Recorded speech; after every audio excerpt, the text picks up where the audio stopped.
ഞാനും ആനന്ദത്താൽ തീർക്കുന്നു സൽക്കാവ്യം. മൂകം പൂവാടിയിൽ പൂളും നിലാവൊളി ഭൂമിയിൽ എഴുതിയതാ പുതിയ കവിതകൾക്കാനന്ദം. നമസ്കാരം. എല്ലാ മാന്യപ്രേക്ഷകർക്കും സംഗീതമേഘം പരിപാടിയുടെ ഈ ആഴ്ചത്തെ എപ്പിസോഡിലേക്ക് ഹാർദവമായ സ്വാഗതം. വളർന്നു വരുന്ന യുവഗായകരെ നിങ്ങൾക്ക് മുമ്പിൽ പരിചയപ്പെടുത്തുക എന്ന ലക്ഷ്യത്തോടുകൂടി ആരംഭിച്ച ഈ ഒരു സംഗീതമേഘം പരിപാടിയിൽ ഇന്നത്തെ എപ്പിസോഡിൽ നമുക്ക് ലഭിച്ചിരിക്കുന്നത് ഹൈവേക്ക് മുമ്പിൽ നിന്നുള്ള ജിനുവിനെയാണ്. നമുക്കിന്ന് ജിനുവിൻ്റെ കൂട്ടത്തിൽ ഈ ഒരു സംഗീതമേഘം പരിപാടി ചെലവഴിക്കാം.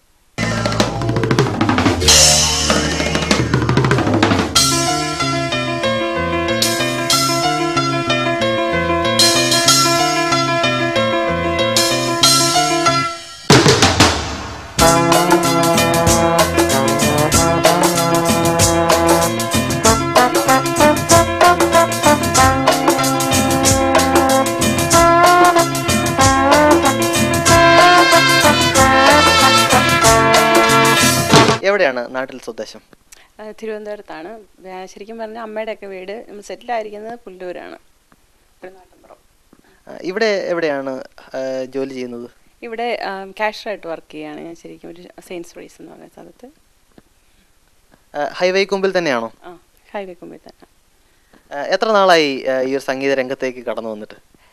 സംഗീത രംഗത്തേക്ക് കടന്നു വന്നിട്ട് ഇവിടെ വന്നതിന് ശേഷം ഇവിടെ വന്നിട്ട് ഞാൻ കുറേ നാളായി, ഏകദേശം 6-7 വർഷമായെന്ന് പറയാം ശരിക്കും പറഞ്ഞാൽ ഇവിടെ വന്നിട്ട്. പക്ഷെ നാട്ടിലൊക്കെ ഞാൻ പാടിയിട്ടൊക്കെ ഉണ്ട്.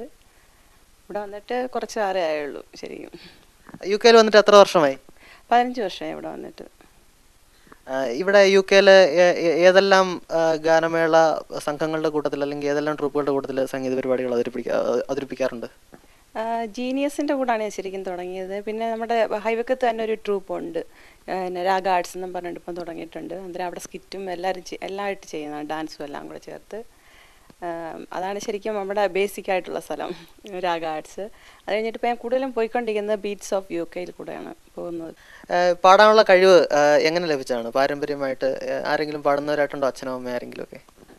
അമ്മ പാടുമായിരുന്നു. പക്ഷെ അച്ഛനായിരുന്നു പാട്ട് ഭയങ്കര ഇഷ്ടം. അങ്ങനെ കുഞ്ഞിലെ തൊട്ടേ നമ്മൾ പാട്ട് കേട്ടാണ് ഉണരുന്നതും, പ്രഭാതഗീതങ്ങൾ കേട്ട് ഉണരുന്നതും. അതുപോലെ ഇപ്പോൾ കോമ്പറ്റീഷനൊക്കെ ആണെങ്കിലും അച്ഛനാണ് വല്ലയിടം കൊണ്ടുപോകാനും ഒക്കെ. അതിനായിരുന്നു താല്പര്യം അച്ഛന്.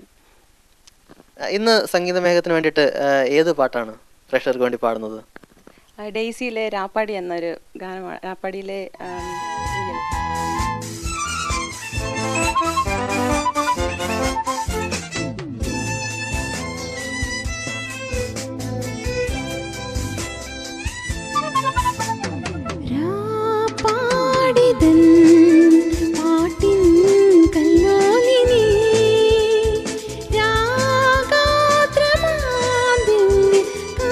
കാവ്യാഞ്ജലി രാപ്പാടിത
പരിപാടികളിലൊക്കെ പോകുമ്പോൾ ആൾക്കാർ പുതിയ പാട്ടുകൾ വേണം അങ്ങനെയൊക്കെ ചോദിക്കാറുണ്ടല്ലോ.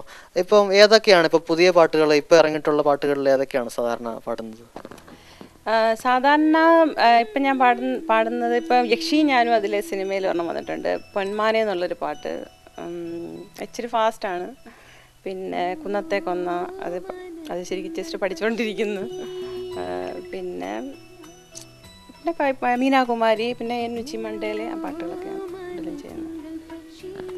ഏത് രീതിയിലാണ് ഓഡിയൻസിനെ കയ്യിലെടുക്കുന്നത്? മാക്സിമം ചിരിച്ചുകൊണ്ട് പാടാൻ നോക്കും. പിന്നെ ഇപ്പോഴത്തെ ഐഡിയ സ്റ്റാർസ് ഇങ്ങനെ വന്നതിന് ശേഷം കൂടുതൽ പെർഫോമൻസ് റൗണ്ടിനാണല്ലോ കൂടുതലും പ്രാധാന്യം. അതുകൊണ്ട് സ്റ്റഡി ആയിട്ട് നിന്ന് പാടാതെ മാക്സിമം ഇച്ചിരി മൂവ്മെൻറ്റ്സ് ഒക്കെ ചെയ്ത് പാടാൻ നോക്കും. ഡാൻസ് ചെയ്യാറുണ്ടോ? ഡാൻസ് ചെയ്യാറുണ്ട്, ഇല്ലാന്നില്ല, ചെയ്യാറുണ്ട്. ഡിപ്പെൻസ് ഓഡിയൻസിൻ്റെ അതുപോലെ ഇരിക്കും. ഡാൻസ് പഠിച്ചിട്ടുണ്ടോ നേരത്തെ നാട്ടിൽ വെച്ചോ എങ്ങനെയെങ്കിലും? നാട്ടിൽ വെച്ച് ഞാൻ കുറച്ചൊക്കെ പഠിച്ചിട്ടുണ്ടായിരുന്നു ഡാൻസ്. പാട്ട് പഠിച്ചിട്ടുണ്ടോ ക്ലാസിക്കലായിട്ട്? ക്ലാസിക്കലായിട്ട് പഠിച്ചിട്ടുണ്ട്. ക്ലാസിക്കലിൻ്റെ കാര്യം പറയുകയാണെങ്കിൽ എൻ്റെ ചെറുപ്പത്തിൽ ശരിക്കും പറഞ്ഞാൽ പാട്ടെന്ന് പറയുന്നത് എനിക്ക് ഇഷ്ടമുള്ള കാര്യം ഉണ്ടായിരുന്നില്ല. പക്ഷേ എൻ്റെ അച്ഛനും അമ്മയ്ക്കൊക്കെ ഭയങ്കര ഇഷ്ടമായിരുന്നു പാട്ടിൽ. അങ്ങനെ കുഞ്ഞിലേ നമ്മളെ ഒരു ഭാഗവതരെ ഏർപ്പെടുത്തിയായിരുന്നു പഠിപ്പിക്കാനായിട്ട്. എൻ്റെ ചേച്ചിക്ക് അന്നേ പാട്ടിനോട് ഭയങ്കര താല്പര്യമായിരുന്നു. എനിക്കും എൻ്റെ ബ്രദർ ബ്രിസ്റ്റലിലാണ്, മനു എന്നാണ് പേര്. അന്നേരം ഞാനും എൻ്റെ അണ്ണനും ഭാഗവതരെ കാണുമ്പോഴേ ഓട്ടം തുടങ്ങും, തിരിച്ച് ഓടി എവിടെയും പോയി ഒളിച്ചിരിക്കും. അന്നേരം പിന്നെ അച്ഛനും അമ്മയുടെയും വഴക്ക് കാരണമാണ് ശരിക്കും ഞങ്ങൾ ആ സമയത്ത് പഠിച്ചത്. അതിപ്പോൾ ഒരു വലിയ അനുഗ്രഹം എന്ന് എനിക്ക് പറയാനുള്ളൂ. പക്ഷെ കുറേ പഠിച്ചു, കുറച്ച് കഴിഞ്ഞപ്പോൾ നിർത്തി. പിന്നെ ഒരു കുറേ ഏജ് ആയിട്ടാണ് പിന്നെ പാടാൻ പോയത്. അങ്ങനെ പ്രീ ഡിഗ്രിയും ഡിഗ്രി എടുത്തു എൻ്റെ. പിന്നെ സംഗീത കോളേജിൽ പഠിച്ചിട്ടുണ്ടല്ലേ? സംഗീത കോളേജിലായിട്ടല്ല പഠിച്ചത്. ശരിക്കും പറഞ്ഞാൽ കോളേജും എല്ലാം കൂടി ചേർന്നിട്ടുള്ള തിരുവനന്തപുരം വിമൻസിൽ ഞാൻ പഠിച്ചിട്ടുണ്ട്. മ്യൂസിക്കിൽ BA എടുക്കാൻ അവിടെയാണ് പഠിച്ചത്. ഏതൊക്കെ മെലഡീസാണ് ഏറ്റവും കൂടുതൽ ഇഷ്ടം? കൂടുതലും പഴയ പാട്ടുകൾ, ചന്ദ്രകളഭം, സന്ധ്യ, കണ്ണീൽ നന്ദി, ആ പാട്ട്, പിന്നെ ഓമനത്തിങ്കൾ പക്ഷി, അങ്ങനെ കുറേ ഉണ്ട് നല്ല മെലഡീസ്. ഇതിൽ ഏറ്റവും ഇഷ്ടപ്പെട്ട ഏതാണ്? ഏറ്റവും ഇഷ്ടപ്പെട്ടത് ചന്ദ്രകളഭം ഇഷ്ടമാണ് എനിക്ക്. നല്ല പാട്ടാണത്. അതിൻ്റെ ഒരു 2 ലൈൻ പ്രേക്ഷകർക്ക് വേണ്ടിയിട്ട് ഒന്ന് പാടാമോ? ചന്ദ്രകളഭം ചാർത്തിയുറങ്ങും തീരം, ഇന്ദ്രധനുസിൻ തൂവൽ കൊഴിയും തീരം, ഈ മനോഹര തീരത്തു തരുമോ ഇനിയൊരു ജന്മം കൂടി, എനിക്കിനിയൊരു ജന്മം കൂടി. അപ്പോൾ സംഗീതത്തിൽ BA എടുത്തിട്ടുണ്ടെന്ന് പറഞ്ഞു. അപ്പോൾ ആരായിരുന്നു ഗുരുക്കന്മാർ? അരുന്ധതി ടീച്ചർ കുറച്ച് പാട്ടൊക്കെ പാടിയിട്ടുണ്ട്. നമ്മുടെ പാവൻ ടീച്ചർ കൈതപ്പുറത്തിൻ്റെ എനിക്കൊന്ന് കൊച്ചുമോളായിരുന്നു. അങ്ങനെ നമ്മുടെ ഓമൻ ടീച്ചർ, പക്ഷേ ഞങ്ങളുടെ ഹെഡായിരുന്നു ഓമൻ ടീച്ചർ, നമ്മുടെ MG ശ്രീകുമാറിൻ്റെ സിസ്റ്റർ. അങ്ങനെ കുറേ പേരുണ്ടായിരുന്നു. സംഗീത പരിപാടികളിൽ ക്ലാസിക്കലായിട്ട് ഏതെങ്കിലും സംഗീത പരിപാടികളിൽ പങ്കെടുത്തിട്ടുണ്ടോ? ക്ലാസിക്കലായിട്ട് ഞാൻ കൊച്ചിയിലേ പോയിട്ടുള്ളൂ. ഞാൻ ശരിക്കും പറഞ്ഞാൽ എൻ്റെ കൊച്ചിലെ അവിടെയുള്ള സ്കൂളിലൊക്കെ പോകുമ്പോഴത്തെ സാറുമാർ എന്നെ ഓടിച്ചിട്ട് പിടിച്ചാണ് പ്രോഗ്രാമിന് കൊണ്ടുപോയിക്കൊണ്ടിരുന്നത്. അത് ഓർക്കുമ്പോൾ എനിക്ക് ഇപ്പോഴും ചിരിയുണ്ട്.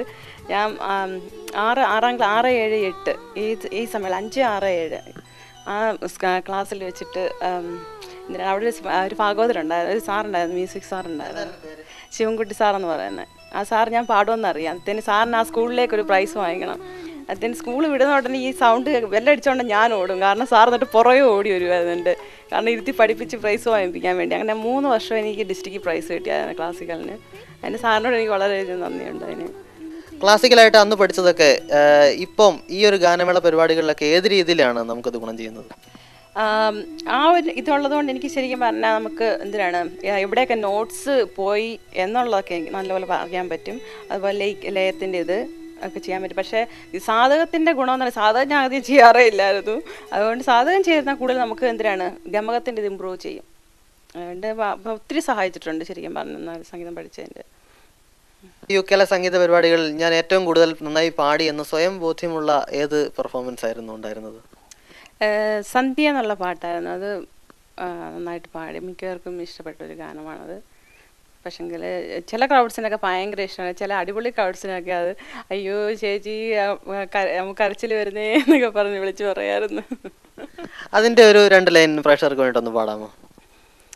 സന്ധ്യേ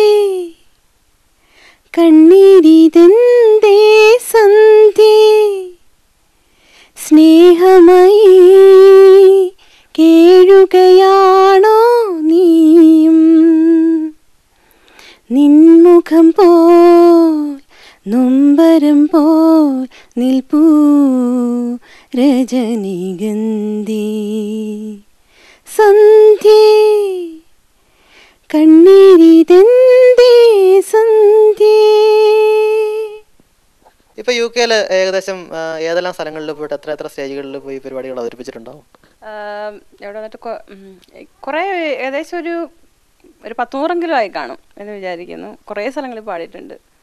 ചിലർ ചെല്ലുമ്പോഴത്തേക്ക് സെയിം സ്റ്റേജ് ആണെന്ന് അവിടെ ചെല്ലുമ്പോഴായിരിക്കും അറിയാം. അതിന് പിന്നെ പാട്ട് ഏത് ചൂസ് ചെയ്യുന്നുള്ളതാണ് ഏറ്റവും വലിയ പ്രശ്നം വരുന്നത്. സെയിം പാട്ട് എൻ്റെ അടുത്ത് പാടാൻ പറ്റൂലല്ലോ, ആ പ്രശ്നം ഉണ്ടാവാറുണ്ട്. അപ്പോൾ ഇത്രയും നേരം ഞങ്ങളോടൊത്ത് ഡെയിലി മലയാളത്തിൻ്റെ സംഗീതമേഘം പരിപാടിയിൽ പങ്കെടുത്തതിന് വളരെയധികം നന്ദി. എന്താണ് പറയാനുള്ളത് പ്രേക്ഷകരോട്? സംഗീതമേഘം എന്ന പരിപാടി വളരെ നല്ലൊരു പ്രോഗ്രാമാണ്. ഇവിടെ ഒളിഞ്ഞു കിടക്കുന്ന സംഗീതം അറിയാവുന്ന പല കലാകാരരും പുറത്തു കൊണ്ടുവരാനൊരു ചാൻസാണിത്. ഇതിൻ്റെ പുറകിൽ പ്രവർത്തിക്കുന്ന ഹരീഷും ആൻഡ് തോമസിനും എൻ്റെ പ്രത്യേകം നന്ദി അറിയിക്കുന്നു. അവരുടെ ഹാർഡ് വർക്ക് ഞാൻ ഇവിടെ വന്നപ്പോഴാണ് മനസ്സിലാക്കുന്നത്. ഇതിനൊരു അവസരം തന്ന അവർക്ക് പ്രത്യേകം നന്ദി. നമസ്കാരം. ഇന്നത്തെ സംഗീതമേഘം ഇവിടെ അവസാനിക്കുകയാണ്. അടുത്ത ആഴ്ച നമ്മൾ വീണ്ടും മറ്റൊരു ഗായകനുമായി കണ്ടുമുട്ടും.